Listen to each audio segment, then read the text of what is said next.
वज़ीर दिफा ने यह बात एक बार नहीं दो बार कही।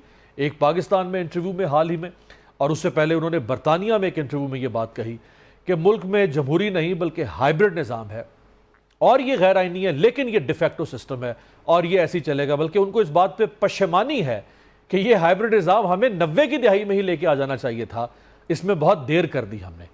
अब आप इत्तेहादी हैं इस हुकूमत के, इस लिहाज से कि आपके वोट से ये हुकूमत है, आप मानेंगे कि ये हाइब्रिड निज़ाम है या नहीं मानते? शुक्रिया। मेरे पास खासी बड़ी चार्जशीट आपने दी मौजूदा गवर्नमेंट को, और उसके साथ आपने to some extent Pakistan Peoples Party को भी चार्जशीट किया। ख्वाजा आसिफ साहब का जो बयान है हाइब्रिड निज़ाम का, जो रीजनल सिचुएशन है उसको आउट ऑफ कंटेक्स्ट आप नहीं देख सकते। बिलाशुबा पाकिस्तान पीपल्स पार्टी वो जमात है जिसने इस मुल्क में जमहूरियत के लिए सबसे ज़्यादा कुर्बानियाँ दी, और सबसे ज़्यादा जदोजहद भी पाकिस्तान पीपल्स पार्टी के जमहूरियत के लिए। और आज भी हम अगर इस जमात जो हमारी है पाकिस्तान मुस्लिम लीग को सपोर्ट कर रही है गवर्नमेंट में, वो भी नेशनल इंटरेस्ट है और डेमोक्रेटिक इंस्टीट्यूशंस के लिए। अगर हम फरवरी 8 के इलेक्शन के नतायज जो भी सामने आए, अगर पाकिस्तान पीपल्स पार्टी हुकूमत साजी में साथ ना देती तो मुझे बताए क्या सिचुएशन होती। तो फिर सिस्टम चला जाता, और पाकिस्तान पीपल्स पार्टी ये नहीं चाहती थी कि सिस्टम चला जाए, क्योंकि सिस्टम के अंदर रह के ही उसमें इम्प्रूवमेंट भी लाई जा सकती है, चीज़ों को रिफ़ाइन भी किया जा सकता है और रिफॉर्म्स भी लाई जा सकती हैं। तो आज भी हम जो आपने कहा कि चेयरमैन बिलावल ने कहा कि हम बजट को सपोर्ट करेंगे, इन गिवन सर्कमस्टांसेस हम सपोर्ट कर रहे हैं। अगर बजट फेल होता है the government goes what next, who will form the government. हमने तो आगाज़ में पीटीआई को भी कहा था गवर्नमेंट बनाएं। हम बिलीव करते हैं कि पार्लियामेंट का वजूद बहुत ज़रूरी है, और पार्लियामेंट का वजूद जमहूरियत के लिए बहुत ज़रूरी है। और अगर मुल्क में पार्लियामेंट नहीं, जमहूरियत नहीं, तो फिर कोई और निज़ाम आ सकता है।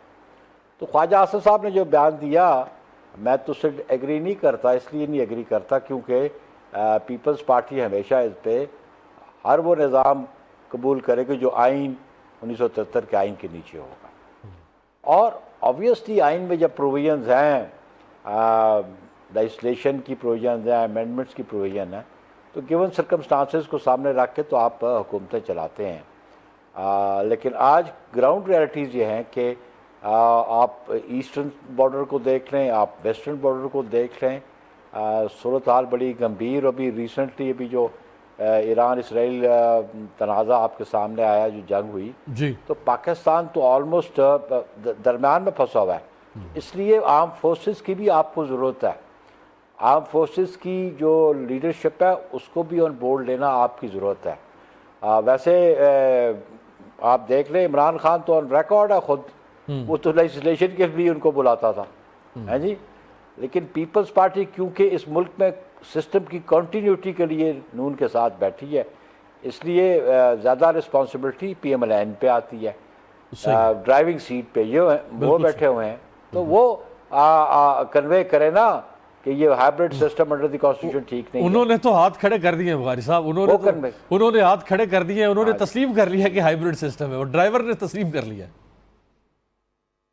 लेकिन हमारी मजबूरी है। अच्छा, मैं मेरे पास ये बताओ, से आप बजट नहीं करते तो under the parliamentary democracy if a money bill fails the government goes. बिल्कुल सही। मुझे बता दो व्हाट नेक्स्ट। पीटीआई की सूरत हाल आपके सामने है।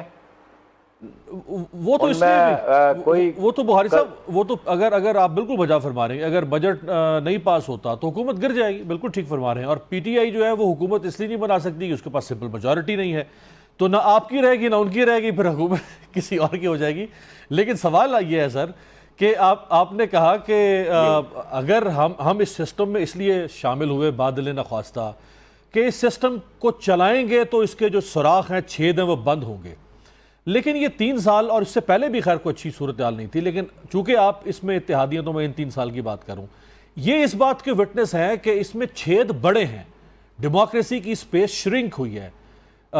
26वीं तरमीम आप खुद आपकी लीडरशिप मानती है कि हाँ ये बस करनी पड़ गई किसी तरह से। अभी 27वीं के बारे में बहुत अजीब अजीब सी अफवाहें आ रही हैं, जुडिशरी की स्पेस श्रिंक हो रही है, चीजें तो इंप्रूव, वो छेद बंद तो नहीं हुए, छेद तो और पैदा हो गए। देखिए 26th अमेंडमेंट की कुछ रिक्वायरमेंट थी, उसमें बहुत सारी बेहतर चीज़ें भी हुई हैं। और जुडिशरी के हवाले से मैं आपको बता दूं कि क्योंकि 20वीं तरमीम ना आती अगर इफ्तिखार चौधरी अगर पार्लियामेंट्री जो कमेटी और जजेस अपॉइंटमेंट थी उसके फैसले को रद्द ना करता तो ये 2011 की बात है हमारे पास। जी बिल्कुल, रिकॉर्ड की बात है।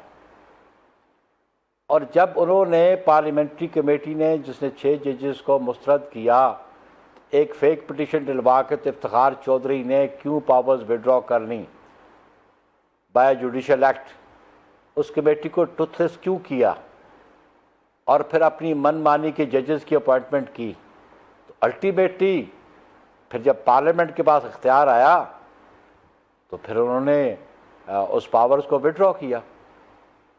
क्योंकि मैं तो इसलिए समझता हूँ कि I am a witness to it, बल्कि I was part of that committee also, I was chairman of that committee also जी। सो अगर कोई बंदा अपनी अथॉरिटी को ट्रांसग्रेस करेगा तो अल्टीमेटली फिर अंजाम ऐसे ही निकलेंगे। बाकी रहा कि ये सिस्टम को मेरा एक मौक़िफ़ है, आप देखें चीज़ों को चलाते रहेंगे तो उसमें से बेहतरी आती रहेगी ना। अगर मामलात स्टेगनेंट हो जाएंगे तो फिर पाकिस्तान की पॉलिटिकल हिस्ट्री में आपने देखा क्या हुआ। खुदारा इस सिस्टम को चलने दें, ये अपॉर्चुनिटी लोगों को मिलने दें ताकि वो अपना राइट ऑफ वोट एक्सरसाइज करें। भला इतराज़ात होते हैं, हुए भी एतराज़ इंतखाबात पे जी, बहुत बड़े क्वेश्चन मार्क्स भी हैं इलेक्शन कमीशन के कंडक्ट पे, लेकिन हर 4-5 साल बाद इलेक्शन हो तो सही।